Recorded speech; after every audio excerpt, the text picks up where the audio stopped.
So everyone's going to have a different toolbox, but what we have to recognize is that what works for some kids might not work for other kids. So what some families have been through isn't what every family has been through, and that we're all encountering a new transition, another huge transition. And your most valuable asset is your ability to stay calm and to manage your internal emotional state. So at the same time you remain emotionally available to the children, it's inevitable that you're going to have moments of anxiety and frustration in the coming days and weeks. We do not need to shelter the children from our true feelings, but we do need to take charge of ourselves. So one of the things you can do when working with the kids is to build those strong connections. Teach and model healthy coping mechanisms so that they can move through adversity and become more resilient. So let them know how you're feeling and how you're dealing with your feelings. And they're going to learn that, because the biggest job that educators have is that of a role model, and parents as well.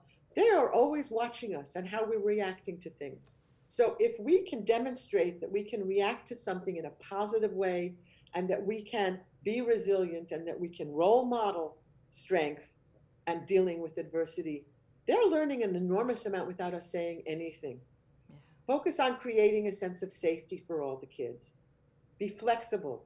It's very important to be flexible, because what one child needs isn't necessarily what another child needs. So you have to really listen and enable yourself to respond to each individual child in a way that each individual child needs you. Um, Let them tell you what they need.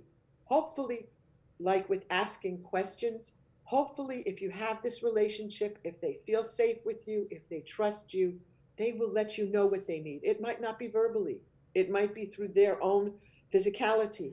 So you need to know every child well enough so that you can see what they need and then provide it for them, and allow them time to talk about their experiences. Even if, they're not asking a question, but they just want to share with you what they were doing, maybe what they did while they were sheltering in place, or who they missed, or just whatever it might be. But make sure you have spent that time with each child. And you can't do this necessarily in a group, because not every child wants to share those feelings with others. They might feel that they only really want to talk about it with you.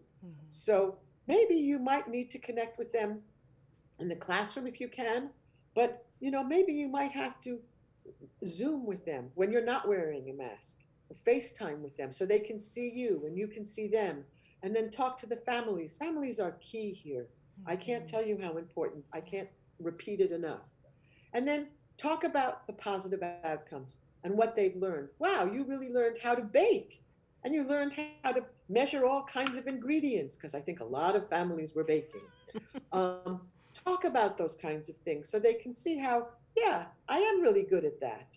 We need to empower and acknowledge the incredible strengths of our kids, and even the kids who've experienced this through the lens of a trauma. It's very, very important.